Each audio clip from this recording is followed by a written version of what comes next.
It's trash day, I'm putting you out, it's trash day. Putting you out, it's trash day. Putting you out of my mind. It's trash day, I'm putting you out, it's trash day. I'm putting you out, trash day. I'm putting you out of my mind. Now I'm gonna clean up, now I'm gonna clean up, now I'm gonna clean up the house. Taking all your garbage, taking all your garbage, taking all your garbage. Greetings and salutations, Can Crusher Nation. Yeah, that's the kind of mood I'm in. I'm bubbly, I'm happy, I'm up and about, and I don't know why I would be down, but nonetheless, I am your host, Mark the Mark Martinez, and I don't know where greetings and salutations came from. Usually it's like, hey, what's up? But yeah, it's a different show. It's a different type of show here on Can Crusher Spotlight, as I'm going to have somebody that was a ring announcer in the 1990s. And the likes, because he sent me some pictures of him hanging out with some wrestlers in the 90s. Ivan Koloff, Vince McMahon, Bruno Sammartino, Bret Hart, the Bushwhackers, Freddie Blassie. And the list, I'm sure, can go on and on and on. I'm super excited to speak to the host of the Glenn Ralph Show. Glenn Ralph. Yeah, it's a simple show.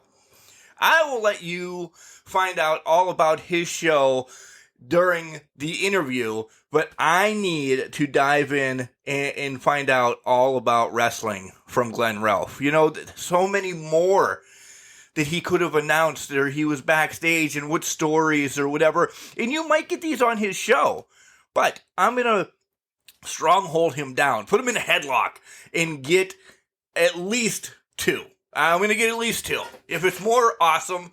If it's more than more, that's fan-freaking-tastic. You know how excited I get. Wrestling stories, that's all it is. So it's a kind of different Can Crusher Spotlight this week, because we're going to talk to a ring announcer from the 1990s. So right around the corner, you'll hear from Glenn Ralph, and he'll tell you all about his show. But first, we have to hear from our homeboy, Al Snow. You know he's got collar and elbow, and he's got hats, hoodies, tees, sweats, all the cool wrestling apparel out there. Just go to collarandelbow.com, purchase some stuff, and then when you're ready, there's a little box that says promo code. That's where you help us out. Type in Can Crushers, all one word, capital C in Can, capital C in Crushers. You'll save 10%, and you will help support our show as well.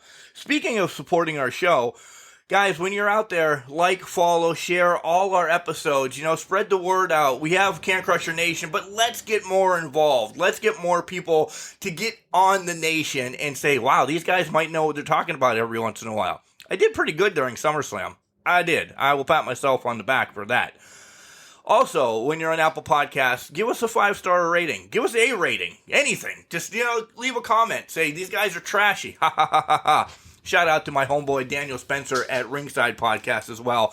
He's always punny with that. All right, here comes Al Snow, and then when we come back, we're going to have Glenn Ralph on the show, talk wrestling, and, of course, about his podcast. Wrestling. A love and a passion we all share. I've started a wrestling brand. The wrestling brand. A brand founded on the aspects of wrestling. Two entities working together to create a product that connect emotionally for people everywhere. Collar and Elbow is the brand. Passion and love for wrestling is the drive. I am Al Snow, and this is Collar and Elbow, the wrestling brand.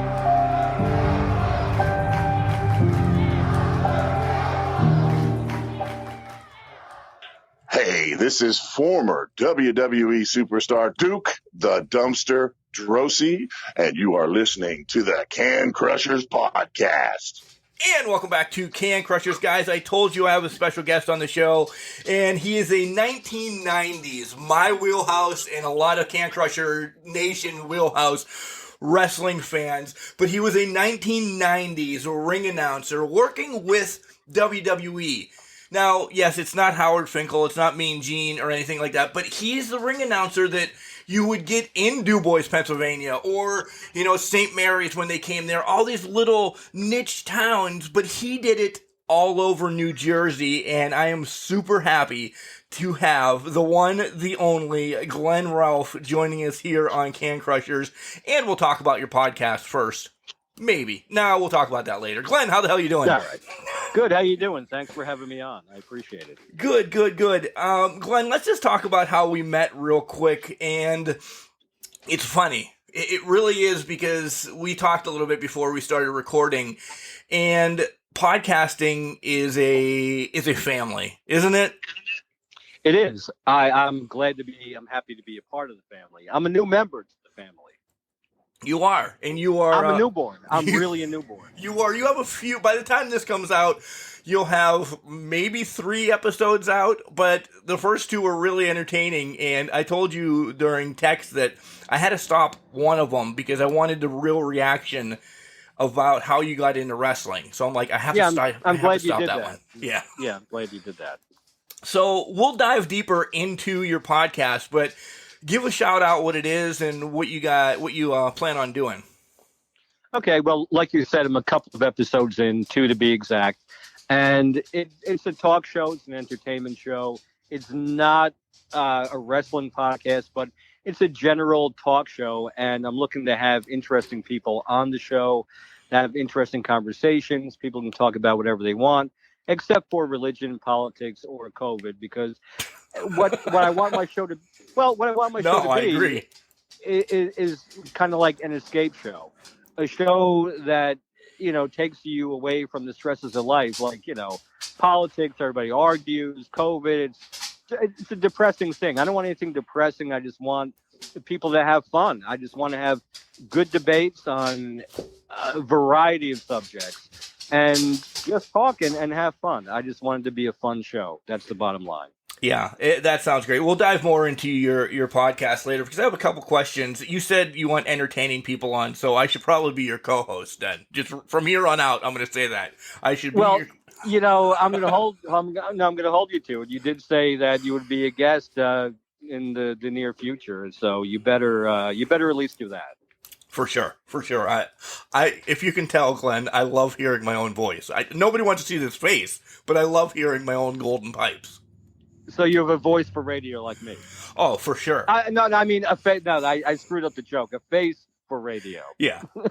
Good job. That was your one joke for the show, and you ruined it. Screwed that out right out of the gate. Well, Glenn, thanks for coming on. We'll catch you next time.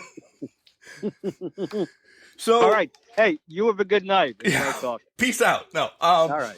So you reached out on the old Facebook, and we connected, and we started talking, and you brought up wrestling right off the bat. And then you told me you have a podcast, and I'm like, wait, this guy has something that, I'm jonesing for. How did you get into, first of all, how were you introduced to wrestling? Well, firstly, let's go way back. Oh, how I got into it. Okay. Actually, I was about 10 years old. And we had, this is, back in the early 80s. And my parents were watching TV in the living room. I was in the kitchen. And in the kitchen, there was a TV stand. There was a small color TV. I don't know how many inches, probably bigger than 13, maybe less 19. Than 19. But anyway. 19 black and white. It was not black and white. It was actually color. Okay. So anyway, I just, we didn't get cable till 1982, and this is like 80 or 81. So we got channels, you clicked it up, you get, channels 2, 4, 5, 7, 9, 11, and UHF. So I remember because it used to come on at 5 o'clock in the evening, and I got to channel 9, and there was this wrestling. And before that, I never even really heard of it. I never watched it before. I never heard anybody talk about it. And I just left it on. And I was just amazed. I was glued to the TV, and I just couldn't stop watching it. It was so amazing to me. And I remember yelling into my parents, that I'm watching wrestling. And they started yelling in, oh, yeah, my mother said used to go to the Newark Armory in Newark, New Jersey, and she used to see shows and told me about this old woman that would be in the front row, Hatpin Mary. She would take a a stick pin and stick the wrestlers in their asses and talking about Anthony Naraka, all these old wrestlers. I'm like, wow. So my parents used to watch it too, but they never brought it up. I really found it on my own. And ever since that moment, I would check the TV guide. There was no internet then. I would check the TV guide to see when it was on, and then I found out that it was on every Saturday morning on Channel 9 at 11 o'clock, and then there'll be Championship Wrestling, I believe, and then All-Star Wrestling at 5 o'clock on Channel 9. And from that moment, I became a fan. I could not get enough of it. And every time I went to the store with my mother, she would buy me wrestling magazines. It was quite a while before I realized that there were even wrestling magazines in existence. But man, when I saw my first one, I was like in the store, she's paying, I'm looking around, I'm like, oh my God, a wrestling magazine. So then she would buy me like magazines called The Wrestler, Inside Wrestling, and Pro Wrestling Illustrated every month. And I would actually go there and ask the guy. I was a little kid, I'm looking up, ask the guy, did the new ones come in yet? No, not yet. And tell me when they're coming out. I mean, so from that age and finding it just at random on the TV, I just became a huge fan immediately. The wrestling magazine is something that, yes, we had a newsstand here in town, and I became great friends with this, I don't know, late 70s, 80s woman that owned it. And I was like, I want all the wrestling magazines. My mom worked like right down the street on the same block. So I would go to work with mom, walk up to the newsstand, and the lady would have like 4 magazines just saved for me. Which one do you want today, Mark? I'm like, all of them? She's like, honey, that's going to be, and of course it's the 80s, late 80s. She's like, honey, that's going to be $20. I'm like, yep, that's all I have. That's what I made for my paper route this week, and that's what I'm going to spend it on. And as a kid, by the way, did you realize the irony of the word Mark and your name? I did, yeah. That's okay. Yeah, Mark the Mark. Yeah, my mom aptly named me for sure. So yeah, it was meant to be. It was meant to be. It really was. It started young, but mine came from my grandfather sitting at his house one time. And my first thing that I remember is Ric Flair coming out. Just the pomp and circumstances around him, the way he came out, and I'm like, holy cow, that was a fat little guy. So I knew I was never going to be Ric Flair, but I thought, all right. And then I saw King Kong Bundy. I'm like, I could probably be him when I grow up.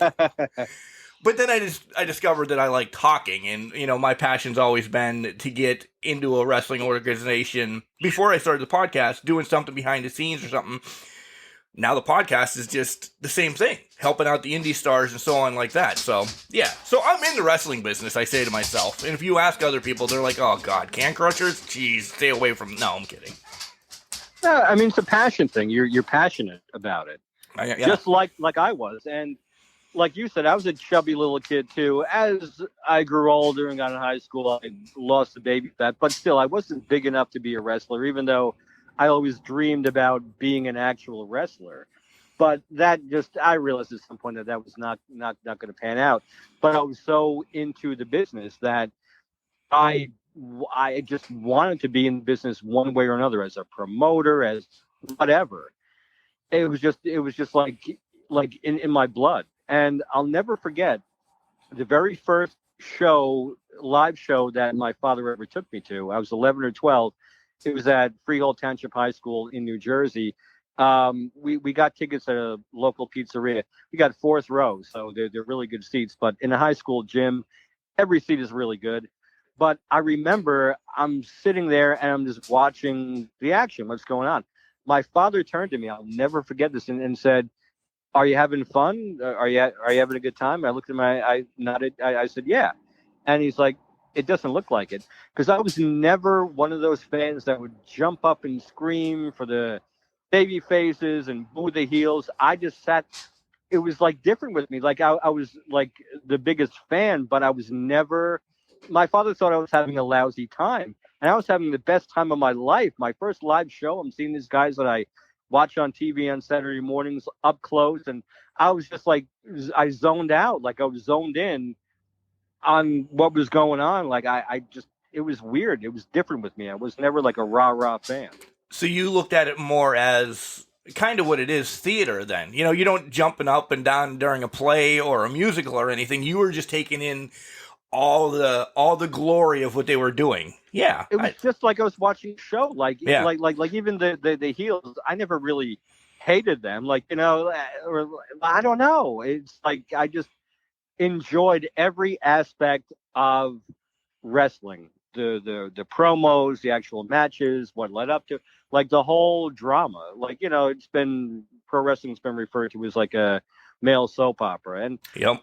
I didn't think in that terminology when I was a kid, but really thinking back, that's what it was to me. It was a show, and it was great. And real quick, I thought about this earlier in the day when I knew I was going to be on your show. I remember sitting one Saturday morning watching wrestling in front of the TV. My father was in the living room sitting in a chair, and at one point he said to me, he tried to like tell me Santa Claus wasn't real. He said, I'm paraphrasing, but you know that it's not real, you know it's fake, right? And I turned to him and he said, if you look, you can see that they're not really hitting each other, that, you know, they stomp their foot and they're helping each other. And he said, you know, they're all friends and they go out to dinner, together afterwards and everything. And I just said, oh, okay.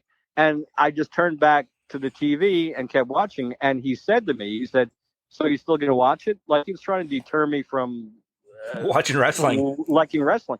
And I just turned to him and I said, yeah, because it wasn't about that. Even though I didn't admit it to myself, I knew that if you're punching somebody in the face 5 times, they're going to have a black eye. They're going to be all screwed up. But like, it just didn't matter to me. He told me it's, you know, fake. And I'm like, oh, okay. You know, but I'm still going to watch it because it was about the show. It was about the whole thing. It wasn't just about watching 2 guys, you know, try to beat each other up. It was more than that to me. Yeah, that's exactly what it is. It's the storylines. It's, you know, again, I use pageantry again of just them coming out and, you know, Macho Man was one of my favorites. Ultimate Warrior running down and just blowing people out of the ring real quick. It's all about what each character does during this hour, 2 hour show. You know, they've extended so much longer nowadays, but yeah, it was just about keeping yourself entertained each 15 minutes with whomever was in the ring. Yeah, and it's about the build-up. Yeah, yep. About the story behind the match, and then they tell the story in the ring. Yep. It was great. So how did you... We share somewhat of the same path. You disconnected quick, and I stayed the whole way through, and we're still in the same place overall. You went to college, right? For the same thing I did. Yes. Tell that story, because we talked about it right before we came on the air, and I'm like, I should have listened. Okay, well, the abridged version here, I'm not going to be long-winded about it, but I always wanted to be on the radio. Always wanted to be on the radio. That was when I got out of high school, that's what I wanted to do, because at that point I knew I'm not going to be a pro wrestler. I don't know how to break into the business anyway, but it's not going to happen. But another passion was being on the radio. And you're in Pennsylvania, so you wouldn't know this, but there was one of the biggest radio stations in New York, and I'm in New Jersey, but that was, you know, part of the metro area, was 95.5 PLJ. Well, there was a DJ, Bobby Valentine. Who not the Mets manager, right? Not him. No. Okay. Same name, but a whole different guy. Okay. Well, anyway, he ended up living. Growing up, I lived in. Later, growing up, lived in a townhouse development. He lived right behind. Our decks were facing each other. He lived right behind me. So I thought it was really cool that there's a radio star living right behind me. But I was also a fan of Howard Stern growing up, and I always liked to talk, and I just wanted to be on the radio. So, long story short, right out of high school, I signed up at Brookdale Community College, a local college in Lincroft, New Jersey, and I signed up for radio and communication classes. Well, the professor, 4 or 5 classes in, he was being very honest. He said that radio is a very hard business to get into because there are only so many slots, and there are a lot of people who want to be on the radio. It's major competition. And then he said that out of the 20 people in the class, maybe 2 of you will get on the air one day. And that totally discouraged me. And at that point, went to 1 or 2 more classes, and I just quit because I was working a full-time job during the day. I was going to Brookdale at night, and I just quit and kind of gave up that dream because to me, from what he said, and he was right when I thought about it logically, that it would be nearly impossible. And like I didn't have the confidence where, well, I can beat the odds, and because that's really like ridiculous. I could beat the odds, and I'll get on the radio, and I'm not giving up. I gave up because at 18, I wanted instant gratification. I just wanted to go to school, I'll get on the radio, and that's the end of the story. But it turns out it was way more complicated than that. So, but now at 49, I'm doing a podcast. It's a talk show, and I just started it recently, and I'm hoping that, that it will continue to grow and I'll be able to continue doing it because I enjoy it. Yeah, and your podcast is going to reach more than, back then, I'll put it that way, because radio stations are all over the world now, too. But essentially, a podcast, we have listeners in Lithuania, in Canada. We were ranked in the top, 10 at one point in Japan, and the only thing I've ever said in Japan was ni hao on here. So I don't know how I got. You have listeners in Lithuania? Yeah. Do they understand what the fuck you're even saying? No, people in Pennsylvania sometimes don't understand what the fuck I'm saying, Ralph. Glenn, it's just, yeah. So, no, I don't understand, but we have avid listeners that I don't know if our hosting site, because we both use the same one, Buzzsprout, translates when it's over there or something. I have no damn idea. Or maybe it's an American over there listening and wants to know what's going on with wrestling, and they picked me. I mean, truthfully, honestly, I'd be really happy if non-English speaking people listen to my show. They'd be more entertained than people who speak English, I'm sure. Yeah. You wait till you see your stats. Over time, when you grow and you grow and grow, and you're like, how the hell did that happen? It's amazing. Yeah, it really is. I can't wait for that. All right, so now the meat and potatoes of this is, how the hell did you get into wrestling? How were you the pretty much New Jersey WWF at that time ring announcer? It was all luck or fate, whatever you want to call it. Right out of high school, me and my friend Adam, who was another diehard wrestling fan, we were friends in high school, and we went to a local show at a high school. It was either Middletown South or Middletown North High School, not far from us. Anyway, we went to the show, like we go to all of them. And at the end of the show, all the fans, everybody's filing out, and we were hanging out by the locker room door. Just, thinking maybe a wrestler will come out, we'll, get to meet him or whatever. Because we're marks, so we're just hanging by the door, and we watched everybody else leave. There was a security guard who was talking to a girl. He was not right near the dressing room door. He was, I don't know, maybe 100 yards away. I'm not good with judging distance, but he wasn't right near the door. But we were standing right in front of the door. And I could see as he was talking to the girl that he would keep eyeing us. Like he would look back once in a while. And, we were just, talking, me and my friend, and hanging out. Well, something miraculous just came over me. Even though the security guard was right there, I just said to my friend Adam, I said, Adam, here's what we're going to do. And he's like, what? I said, I want to get in there. So when he's not looking, I'm going to open the dressing room door just enough for you to get in. When I open it, you immediately run in. You bolt in there, and I'll go in right after you. And when he wasn't looking, I kept looking at the security guard. And when he wasn't looking for a little bit, I counted to 3, and I opened the door a little bit, and I said, go. He went in, and we got in there. And I said, just walk fast. We started making rights and lefts and everything else, just in case he immediately ran in after us. Well, we got to, we didn't really see anybody, but then we got to a spot, and Iron Mike Sharp, you've heard of him, right? Oh, yeah. He was there, and we just stopped by him because we didn't see anybody else, and we were like, hey, how you doing? And we were just talking, and it was like 10 seconds later, I guess the girl or the guy realized that, we didn't just disappear into thin air, that we actually went through the door. So he must have been doing the rights and lefts too and all the turns, because he was like, you could tell he was running. And when he got up to us, he just stopped. And it was me, my friend Adam, and Iron Mike Sharp. And the security guard didn't say anything, but Mike Sharp said, no, it's okay, it's okay.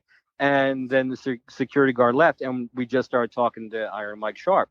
And he was a big deal when me and my friend Adam were growing up. He was on the TV every Saturday morning. He was a big star in the 80s. He was. So anyway, we're talking to him, and he said that he was going to be opening a professional wrestling school in Brick, New Jersey, towards the end of May. And this was like sometime in March. And my friend Adam had said to him that he really wants to be a referee. Are you going to be training referees? And he's like, yeah, sure, absolutely. So he asked for our numbers, and we gave him our phone numbers. And he said that he would call us closer to the time when the school was going to actually open. So we thought, he's not going to call. He's a big star. He took our numbers. It's going to be a while. It's going to be a couple of months. He's going to lose our numbers. He's not going to call. Well, he called. He actually called. And we were in shock. So we went down to the school, and my friend Adam signed up to be a referee. And I wasn't signing up for anything. I just kind of went along for the ride there. And I ended up becoming friendly. We both did with Iron Mike Sharp. And he wouldn't let anybody just, people off the street just come in and hang out and watch. But because he had met me at the show, and my friend Adam was training to be a referee, he was open 3 nights a week, Monday, Wednesday, and Friday. So I would go there 3 nights a week, and he was a great down-to-earth guy. I think you probably know he passed away 4 or 5 years ago now, unfortunately, but he was a great guy. And anyway, we became friendly, and I would be there all the time. And then there was one day when he had enough students and he trained them well enough, he decided to start holding exhibition shows, matches at the school every 2 weeks. And because we were friendly and I was always there, he's like, do you want to be the ring announcer? But I was like, yeah, sure, absolutely. It was, I was honored, and I couldn't believe it that Iron Mike Sharp was asking me to be a ring announcer for shows at his school. Awesome. I did that for a while. Then he came to me one day. He said that a promoter booked him on a show at the Dunn Sports Center in Elizabeth, New Jersey. And he asked me if I wanted to do a real pro show. I was like, excuse me. I mean, like, I must have like a deer in the headlights. I'm just looking at him, and I said, sure, yeah, absolutely. Thank you. Sure. What do I have to do? So then back then, it was 1991. The show I did, I remember the date. I still have a copy of the check I got for $100 on my wall. It was June 1st, 1991 was the show. And yeah, I saved everything. By the way, the wrestling magazines, every wrestling magazine I've ever bought, all kinds of memorabilia, I threw nothing away. But anyway, back then you had to be licensed, whether you want to be a wrestler, a referee, an announcer, a timekeeper. You had to be licensed because it was still regulated by the New Jersey State Athletic Commission. So you had to have someone vouch for you. You couldn't just off the street go say, hey, I want to do this. So anyway, he got me licensed, and show on June 1st, 1991. And it was all because of him. I'm forever grateful to him. So who was on that besides Mike Sharp? Who else was on that first show? Mike Sharp was on it. Ivan Koloff, Bam Bam Bigelow, Nikolai Volkov. And this is another thing I did mention on my episode too, that Ivan Koloff, I was always such a big fan of his. I mean, he was just like a mean heel. But I used to watch him growing up also every Saturday morning. And he came up to me during intermission. I was in the locker room. He came up to me just on his own. I wasn't even like waving to him, saying hi. He walked up to me on my very first pro show and said, "You're doing a very good job." Wow. I was blown. that was like the best thing that I could like really ever hear. He's such a Yeah. nice guy. I mean, Ivan Koloff. And by then he was a hero. old into the business. And I don't mean it mean, but he's been around. Yeah, I don't know how old he would have been in 1991, but he could still go. Oh yeah. But it was so cool announcing him to the ring because he came out with the chain and he would slam the chain on the ring mat and everything. It was like, Nikolai Volkov, he grabbed the mic from me and sang the Russian national anthem. It was surreal. I used that word a few times in the episode of my podcast because the whole thing was really surreal. I couldn't believe, and it was dumb luck because what I was also saying is that it could have went a whole different way. If me and my friend, You could still be in jail. Well, no. No, I mean, we wouldn't have been thrown in jail, wouldn't have got our asses kicked or been arrested. But, security guard, if he saw us go in there, he could have ran right in there if he saw us the second we went in and just told us to get out, probably nice try. There would have been nothing big. But if I didn't take that chance, if I did not sneak in that dressing room, I would have missed out on an amazing experience.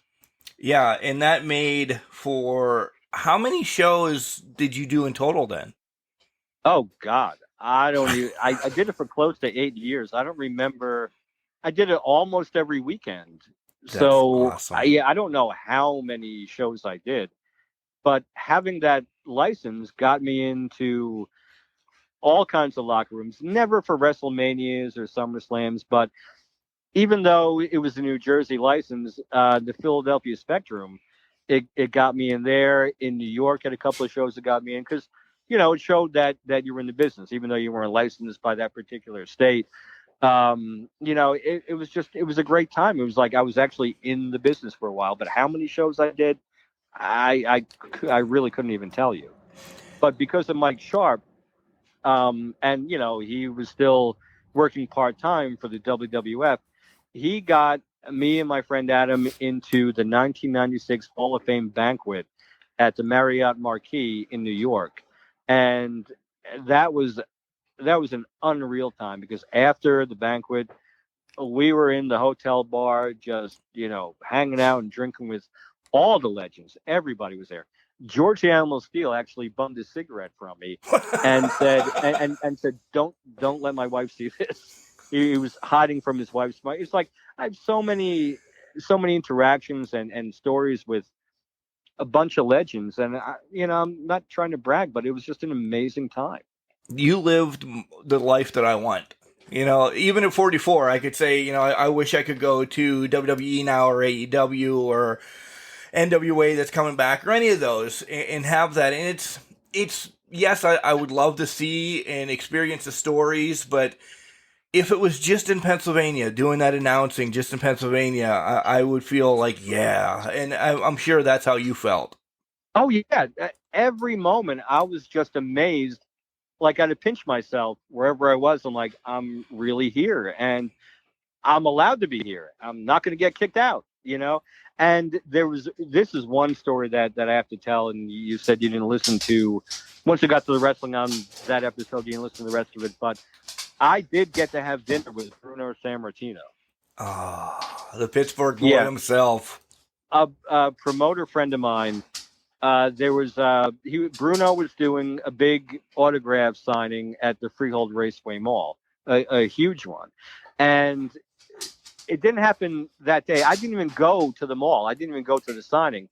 It was a week and a half. It could have been 2 weeks. This is in 1996. So it could have been maybe a week and a half, 2 weeks before.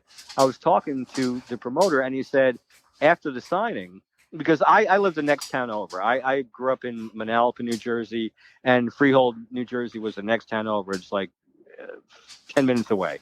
So anyway, he knew that I was in the area, that I lived in the area. And he said, after the signing, do you want to go to dinner with me and Bruno? And it was called Il Monaco, an Italian restaurant in Freehold. And I was like, oh, fuck yeah. I mean, and so the week and a half or 2 weeks leading up to it, it seemed like it felt like a year. I couldn't wait. I was hoping nothing would fall through, plans wouldn't change, and like just worrying, like, because I wanted this to happen. And sure enough, it happened. I was sitting at a table in a restaurant with Bruno, talking and eating, Oh and my that God. to me was the best, probably the best moment that I can say that I had during the whole time that I was involved with wrestling, because he is a true legend. Held the belt Yes. for 12 years, and is Bruno Sammartino. I really couldn't believe it. So that was like the pinnacle of my entire experience in the business. Wow. That well, Yeah. you stole my next question, so I'll have to go on to my next question for you. Um, Okay. who did you enjoy announcing the most? And can you kind of do it for us? Like, was there Bam Bam? Like, he was from Asbury Park. Did you love giving it to the hometown boy? Well, let me tell you a quick story about that. Like I told you, he was on that first show I did. He, to me, was a real asshole Oh, because it was my first pro show, so I didn't know what I had to do. So the promoter told me that what I had to do before the show. It was way before any fans were in there. He's like, go around to every wrestler and ask them their weight and where they're built from, and I had to write it all down so I could announce properly. Well, I guess Bam Bam had such a big ego that he assumed that I should know this, and I did. I know announced him for he's Asbury Park, and I could have made up a weight 330 pounds for her, but I was just doing my job, and I was a kid, So like I'm a little bit nervous, and it's my first show, and I'm trying to do everything right. The promoter asked me to do this, so I no problem with anyone else. Get to him. And I said, hi, I'm going to be the ring announcer. I need to know your weight and where you're from. So he said, like, he started laughing. He's like, I'm from Scandinavia. Ha, ha, ha, ha. And I'm like, all right. So I'm like, and what's your weight? 3,000 pounds. Ha. He was talking to somebody. I don't know who it was, but he turned to the person and just laughed, whatever. So, I mean, I was upset. I was angry. So he could have squashed me, could have killed me, but I just looked at him and said, all right, I'll just make something up. And I just walked away.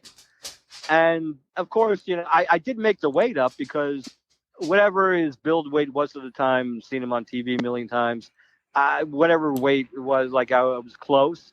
And, I knew he was from Asbury Park. But I mean, what a real dick. It's like, he doesn't know me from a hole in the ground. I could have been pulled off the street 5 minutes before because another ring announcer backed out, whatever, and I don't know anything about wrestling. Maybe I don't know anything about it, but he assumed that he's such a big star that I should automatically know, and like I was insulting him by asking that.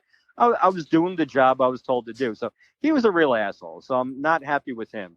But the most one I had fun announcing, going back to the first show, it was cool and surreal that Nikolai Volkov, who I saw a million times on TV, pulled the mic away from Howard Finkel or whoever and sing the Russian national anthem. For him to pull the mic away from me and sing the Russian national anthem and give it back to me, that was like a mind fuck. And also Ivan Koloff too. I'm kind of like biased towards him because he was so complimentary and everything, but Bang on the Chain, it came close to me. wow. He wasn't going to hit me with it, but yeah, it was like things like that are just,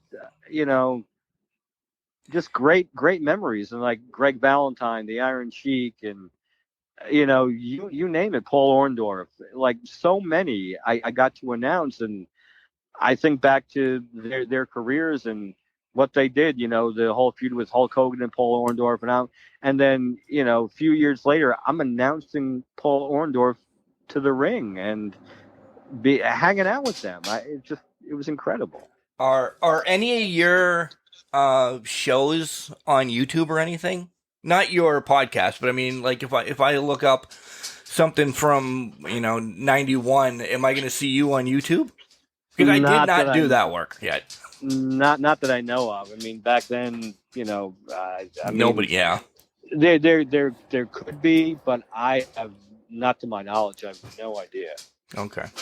That'll give Can Crusher Nation something to do, and maybe we'll get you posted announcing somebody. That would be awesome. I'm telling you. Look it up. If you can find it, let me know. Yeah. Oh, I'll Because I tag have you no in and idea. everything. Let me tell you, and again, going back to podcasting, once you get a following and you put out, hey, do some research, there's some amazing fans that dive for you to say, look, Mark, this is what I found that you were talking about. I'm like, holy shit, I didn't have to do any work. So I thank my nation for that.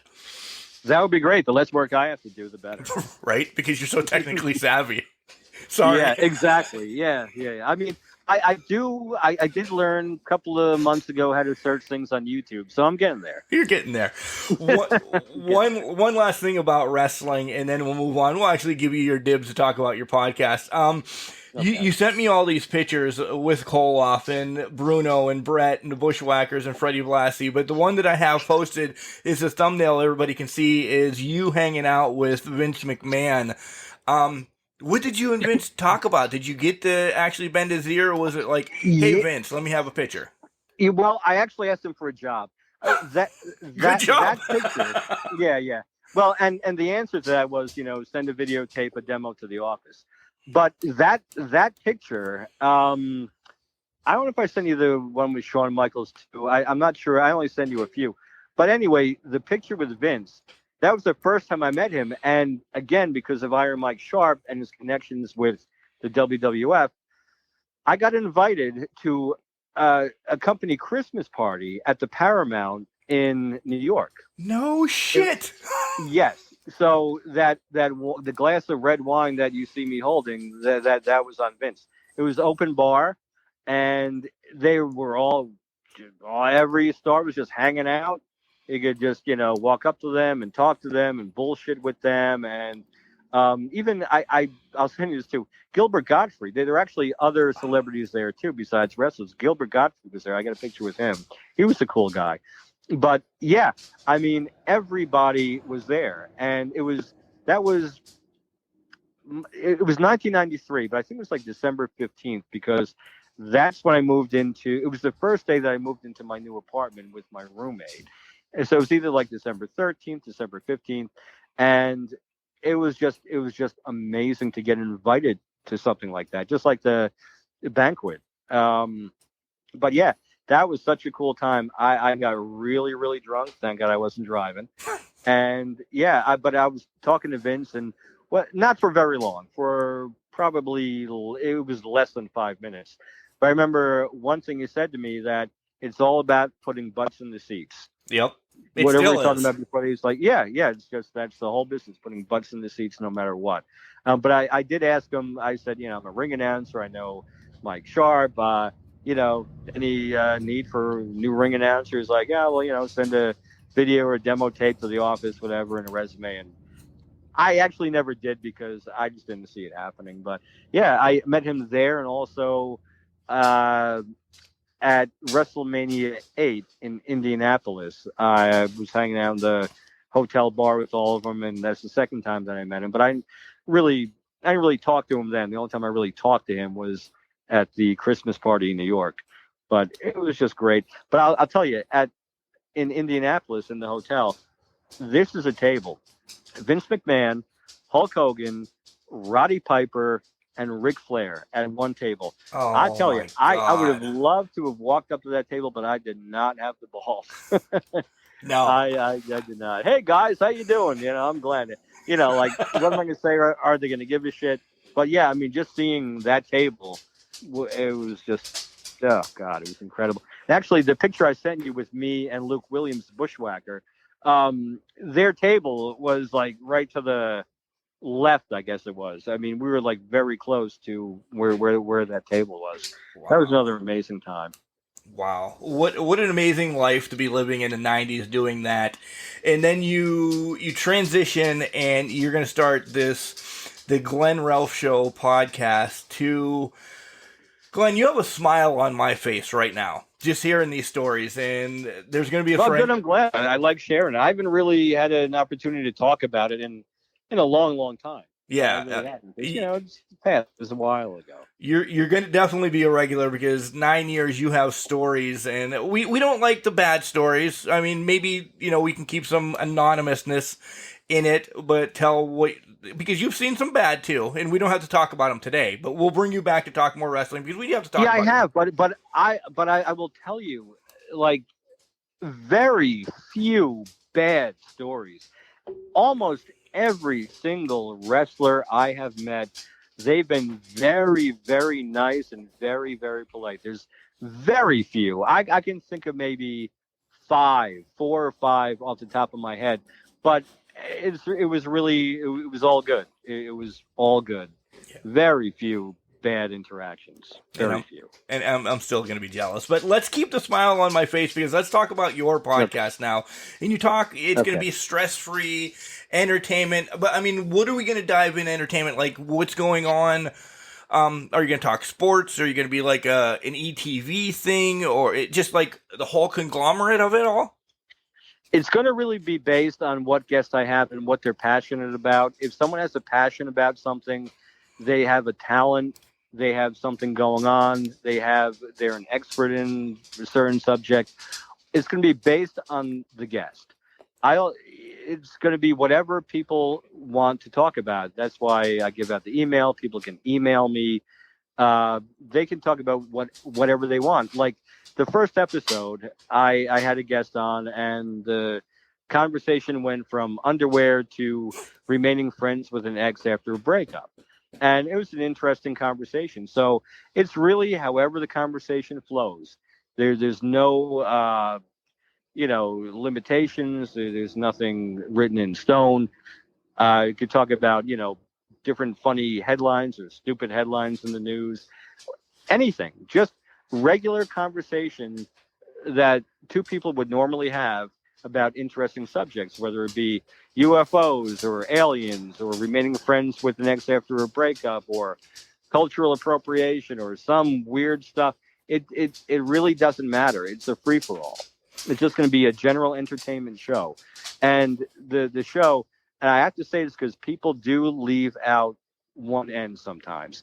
The name of the show is The Glenn with 2 N's, Glenn, and the last name is Ralph. Ralph show.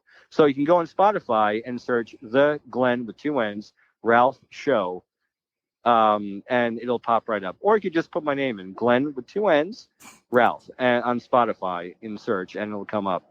Because a lot of people leave off that first N, and if you leave off the first N, you're not going to find me. Well, are you sure they're leaving off the first N or the second N? You know what? You're a real wise ass. I know. Have no idea. I would leave off the first N. I would. You're right. But the second N is important because it's the Right. The second N is more important than the first one. And I always say my name isn't Glenn. It's Glenn. Glenn. So, it looks so stupid. The Glenn with 1 N, that it just looks stupid to me. I don't know. And I like my first name with 2 N's, not with 1. But I hate my last name because, that's associated with vomiting. Oh, Jesus Christ. I didn't even think of that. I've always hated that. And check this out. My middle name is Douglas, all right? I really got screwed in the name lottery because I have 3 first names and 3 last names. Because Glenn, Douglas, and Ralph can be it's interchangeable, either a first name or a last name. I fucking hate my name. So, what the hell did they call you in school? Because it had to have been just fucked up in school because your last name is Ralph. And then, they're like, Ralph? Glenn? And yeah. Oh, I got that all the time. Ralph, Glenn, Ralph. But even some teachers would call me by Ralph and not Glenn. Maybe because I'm sensitive to it. If there are people with 2 first names, I'm so conscious of making sure that I use their first name. Like, how do you confuse a first name with a last name? But, oh, my God, so many people did growing up. And then throw Douglas in the middle. Did your mother hate you? She did. Oh, good. And your father didn't stand up for you at all then either. No, not at all. And my mother did tell me when I was a kid that before they decided on Glenn, it was going to be Craig or Craig, Craig, Craig, and that name It's also... I hate more than anything. I just don't like that name. Thank God. I would have had to legally change my name to something else because I don't like that name. Glenn, I like. Glenn is a great name with two N's, but Craig, I would have. Oh my God, I would have hated that. Craig Ralph. Shut up. That's so stupid. And again, it's another name that could have been first or last name. You know what? I didn't even think about that. Oh my God, they just were at to screw me from birth. I'm telling you. Do you have siblings? I have a twin sister. Yeah. Is her name Becky Leah Ralph? No, Okay. no, her name is Bob. Oh, of course. No. It's actually Susan. So she won the name battle. Yeah, I mean it's different for a girl. I guess. I don't know, but yeah, I mean she got a good name. But yeah, just I don't know. I really don't know. So I'm baffled. So we talked a little bit about why your podcast, because you wanted to, be on radio and everything. But why now? Why did you pick now to start it? Well, I actually picked close to a year ago to start it, but I bought the microphones, and when they came, I plugged them in, turned on my laptop, and I'm staring like I'm reading everything in German. I know because, like I said, I'm not technical. And I did try, and then I got so frustrated. I'm like, I'm going to need help, and then I had other things on my mind and other things going on. So I put it off for a while till a friend of mine recently, in the past few weeks, I decided, you know what? I'm just going to pull the trigger on this. I have to do it. I've been thinking about it for so long, and it's going to be now. So I got someone to help me, and now I'm up and running. Because, maybe it's procrastination, but I know podcasting has been around for quite a while now. But I just never, I don't know how to explain. I just didn't really, because maybe I didn't think I could do it technically. Like, I really thought there was way more involved.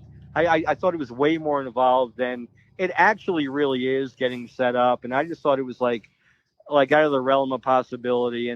But then the more and more I thought about it, and I just said, you know what, I'm just going to do it because I want to do it. And if you keep thinking about something, and keep thinking and thinking and thinking, and you don't do anything about it, you don't take any action, well, it's never going to happen.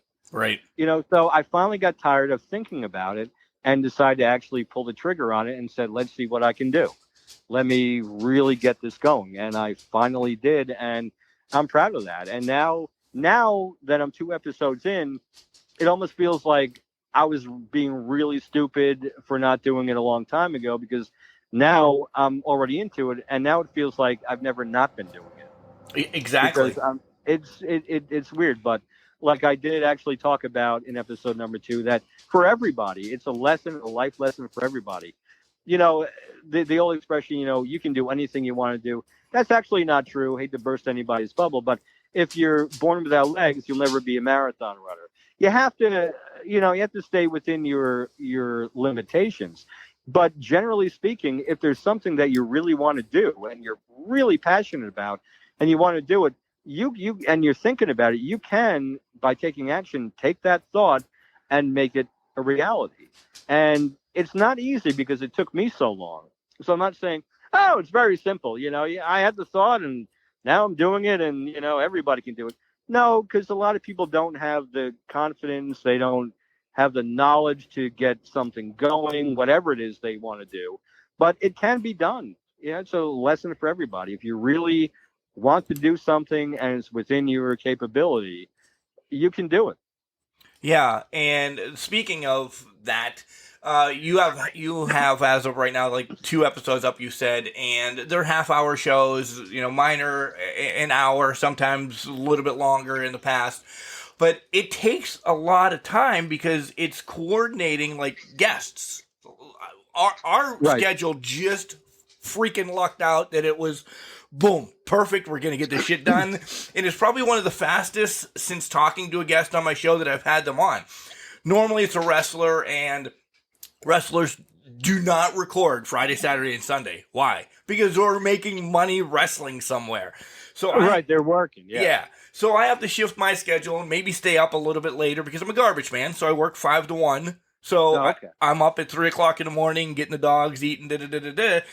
Sometimes they want to record 7, 8 o'clock at night. Holy shit. You know how much strain that puts on. And I'm like, okay, I'll do it. I'll take a nap when I get home. And then, well, I have a 14-year-old son. I have a wife. And so there's a lot of planning to podcasting. That's a lot. Yeah. But I love it. For me, the first episode, I had a guest. And that was, I think, like an hour and 7 minutes. Episode number 2 was, I think, like 31 minutes and change because I did it solo. But I want to do one show a week. And I want it to be between an hour and an hour and 15 minutes each week. So it'll be a little bit over an hour each week.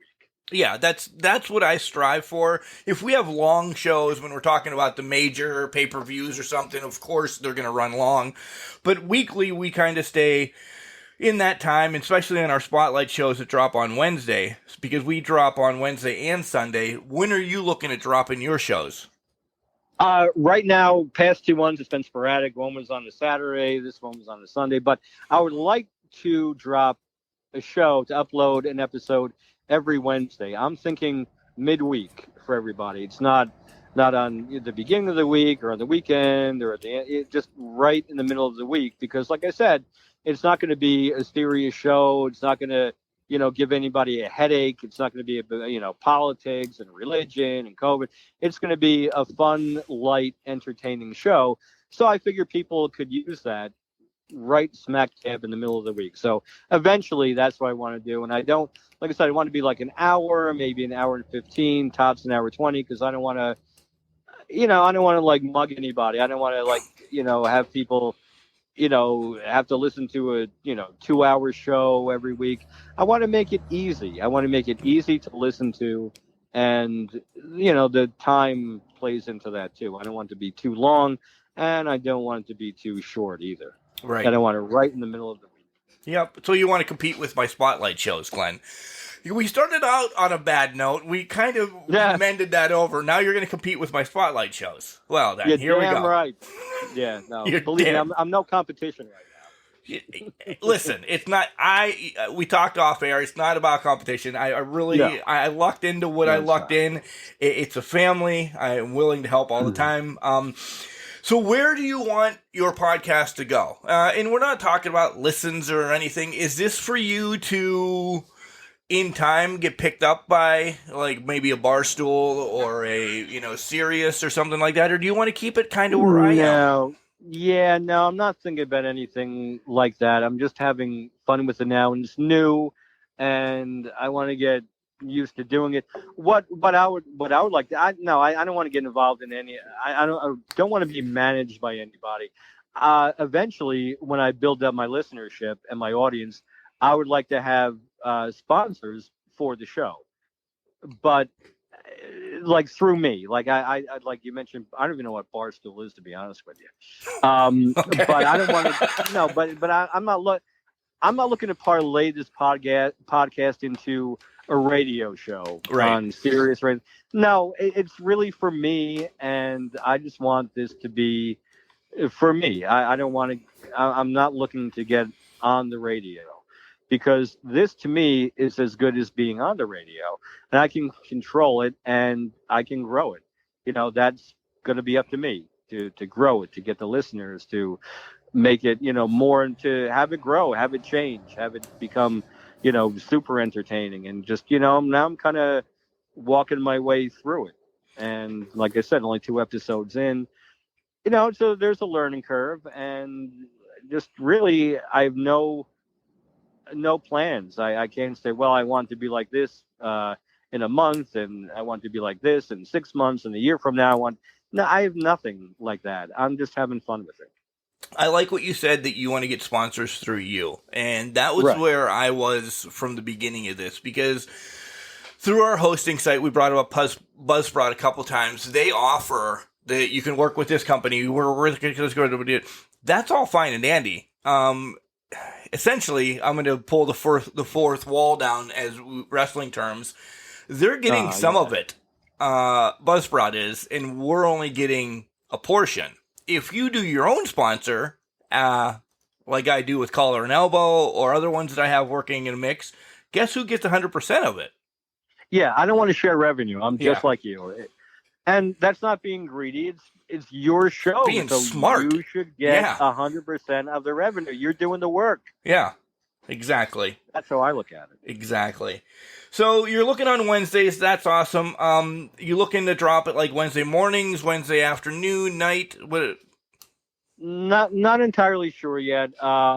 If I record on a Tuesday, Wednesday morning, I would be uploading a new episode. But I encourage everybody to search the Glenn with 2 N's Ralph show and click follow and click that notification bell so you'll be notified every time a new episode is uploaded.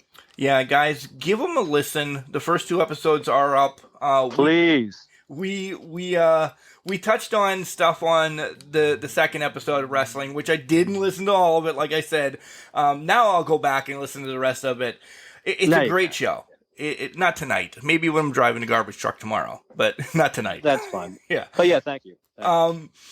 It's a great show. You'll like it. It is easy listening. It's fun. It's a debate that's, you don't have to pull punches about, I hate this person at the end of the show. It's light and friendly. So yeah, I don't have a big ego. I'm not trying to be outrageous. Oh, everybody listen to me, and like really, I'm just me. I really am a down to earth, honest person. I like to talk. I like people, and I like to know what they think and what makes them tick. And I'm just, it's going to be a light show. I'm not trying to be anything that I'm not.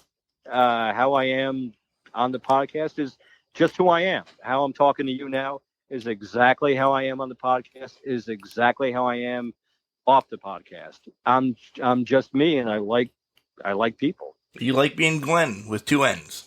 I love being Glenn with 2 N's. Glenn, this is going to blow your mind. Tell everybody your social medias and your email, and you're like, what the fuck is that? No, that I have no idea. I mean, people can search that all day. They would find me on Facebook that I really don't even look at, but I have the past couple of weeks because I guess I have to because of the podcast. You do now.